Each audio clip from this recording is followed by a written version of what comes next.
Hey guys, I'm going to talk to you a little about the ellipse and cylindrical form.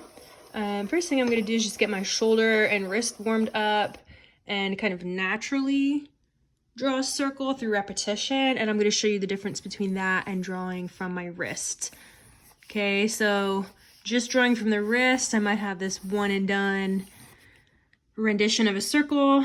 The looser I am in the way I hold my pencil, and the more iterations, loose and light from the shoulder, I will be able to perfect my cylindrical structure. Okay, so I want to apply this to form.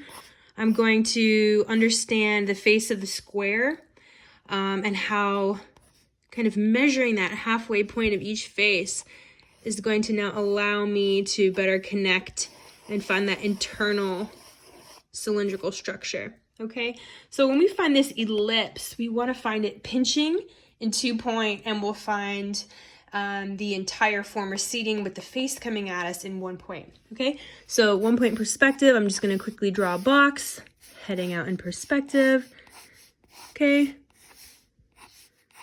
front face, back face, I'm going to find my halfway points of the front face. I'm going to loosely find that internal structure. I'm going to find the tick marks, halfway points of my back face. There's my back face, front face. Now I want to carve away the excess of my box and just connect the edges of my cylinder. So I'm going to see where my cylinder ends, shoot it off to the back. I'm going to curve that relationship out here and here. All right, this is my frontal face. I can make this into a beautiful little 3D toilet paper roll also through that same formula. All right, I have a toilet paper roll lying down, okay? 2 point perspective. As you know, I'm going to play a little bit with kind of using this system to pinch my cylindrical structure. So my ellipse will start to warp. All right, I'm going to go ahead now, bottom face, top face. I'm going to find my halfway marks. I'm going to go ahead and incorporate that internal ellipse. I'm going to go ahead and do the same for my top face.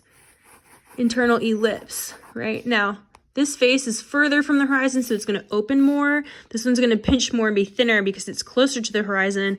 Same recipe as the face of your box. The further away, the more open. I'm going to take that same step, connect the edges of my ellipse, start to round out my form. I have a standing toilet paper roll now, right? Same kind of understanding of that internal tube. Okay. 2 point, 1 point. Here I have the full face, the entire circle, shooting back into a cylindrical structure. Here, my ellipse is pinched, right? So I'm getting that kind of consistency here throughout that midsection. Okay, so using this, we can better understand more organic form as it curves in space but still pinches and recedes. So let's go back to developing a sphere, a ball, a circle. I'm gonna just slowly start to enter into my circle. Okay, I started with my shoulder. I ended with my wrist. I'm doing a technique called swirly doodling. It's not very legit. This is the technique that will just allow us to open up our shoulder and expand into that form. Okay, so this will help us create a little dimensionality, but will also just give us a little bit of a suggestion of how light might hit an object.